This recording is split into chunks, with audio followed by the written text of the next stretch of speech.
e agora eu vou te passar uns dados, tá? Para que você possa utilizar, se você lembrar lá, né? Aqueles dados de repertório.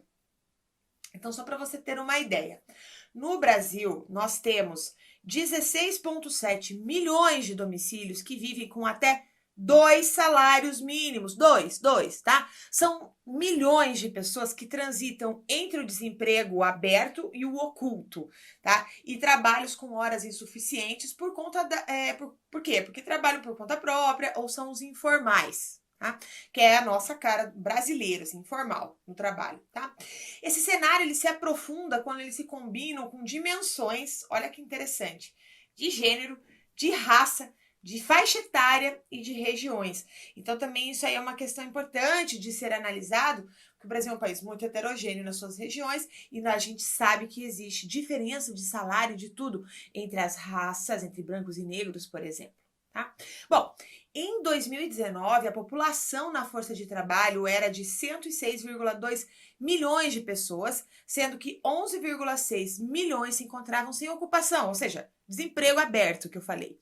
E outros 4,6 milhões tinham desistido de procurar trabalho, que a gente chama o desemprego por desalento, tá? Se aparecer lá na sua prova, é isso. Tipo, não vou conseguir mesmo trabalho, vou ficar desempregado, tô desalentado, tá?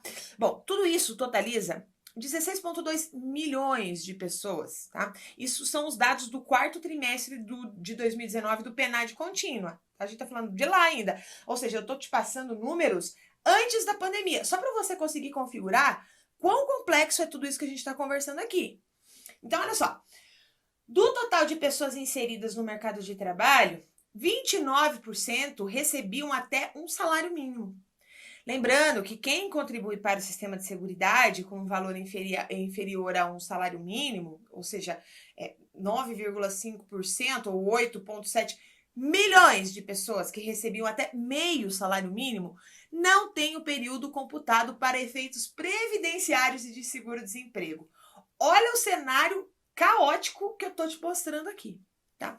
Então, se a gente considerar o trabalho por conta própria, nós temos um total de 24,5 milhões de pessoas. Desses, aproximadamente 80% não contribuem para a Previdência e desempenham atividades muito, mas muito, mas muito precárias. Tá? Então, encontra-se também um grande contingente de pessoas com um emprego privado, só que sem carteira de trabalho assinada. Tá? Esse número é de 11,8 milhões de pessoas. Nós também temos com emprego no setor público sem registro, 2,5 milhões de pessoas. E com emprego doméstico sem registro, que são 4,6 milhões de pessoas. Tá? Então, tem-se dessa forma, olha lá de novo o cenário caótico, um total de 43,5 milhões de pessoas desprotegidas. Professora, mas lá na minha redação eu não vou lembrar desses números. Você não precisa lembrar. Mas você precisa do número, mas você precisa lembrar da informação. Eu tô te passando aqui o número para você conseguir ficar assustado com os números, que isso possa te impactar de uma forma que lá no dia da prova você vai falar, gente, eu sei que o Brasil tem um grande número de informalidade no trabalho, tem muita gente trabalhando sem carteira, muita gente sem a proteção da Seguridade Social. É isso que eu quero que você leve para sua prova, tá? Mas eu tenho mais coisas para falar. Você quer mais um pouquinho de caos? Porque eu tenho mais caos para te apresentar.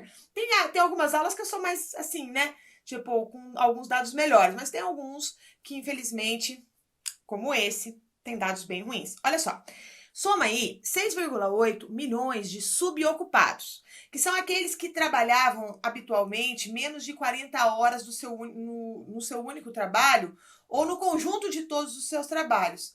E essas pessoas, elas gostariam de trabalhar mais horas que habitualmente trabalhadas e que estão disponíveis para trabalhar mais horas, né? Não sei se esse é seu caso ou se você conhece alguém que viva nessa situação, tá?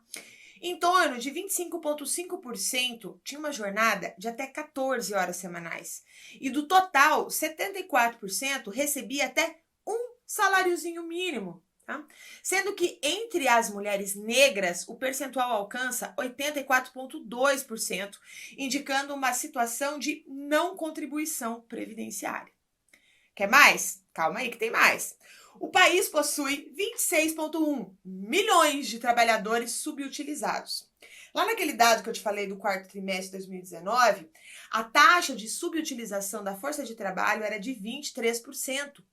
Entretanto, quando se analisam os dados por sexo, por raça, tá, se identifica a prevalência das mulheres negras, com 33,2%, seguidas pelos homens negros, com 22,3%, e as mulheres brancas, 20,7%.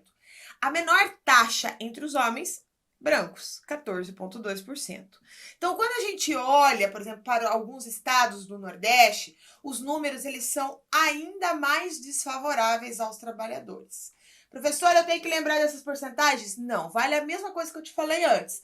Você vai levar a informação. Os números estão aqui só para eu te impressionar, tá? Para você lembrar assim, é muito alto, tá? É isso que eu quero que você lembre. Mas vamos lá.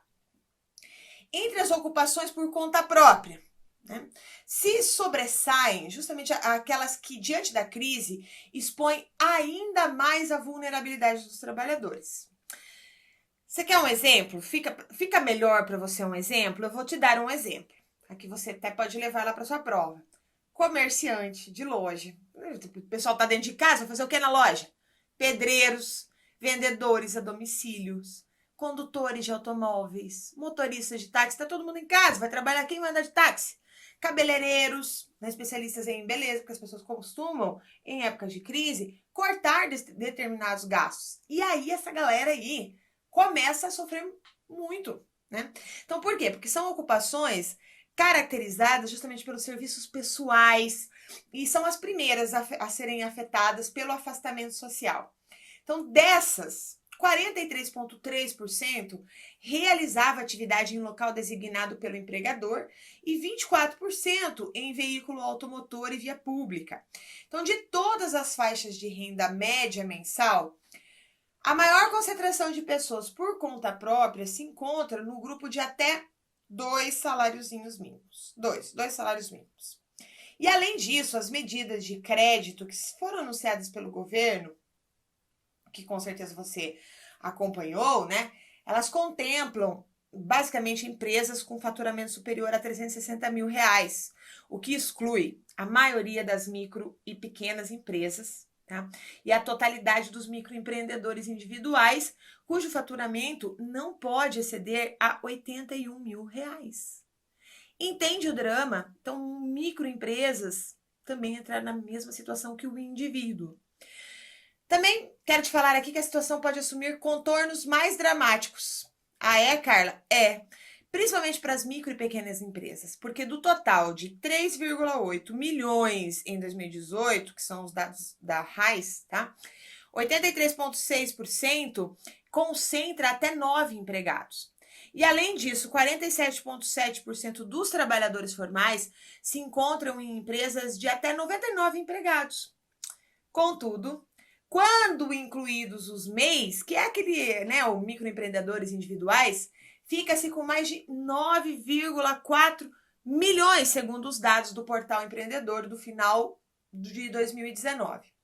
De novo, eu estou te passando dados de 2019, no final de 2019, de propósito, para você entender que essa fragilidade no trabalho não veio com a Covid-19, ela é uma realidade já de muito tempo. Tá? Então eu quero ainda somar esse quadro, né, o fenômeno mais recente. E aí, isso aqui pode ser um tema exclusivo de redação, tá? Que chama-se uberização. Tá? A uberização, que é uma das novas modalidades de contratação, tais como a terceirização, a pejotização, tá?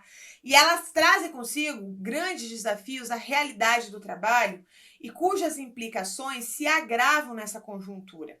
Então, no contexto da pandemia, a situação de precariedade, em especial dos entregadores por aplicativo, ela acaba se agravando muito e você deve ter percebido isso nos noticiários.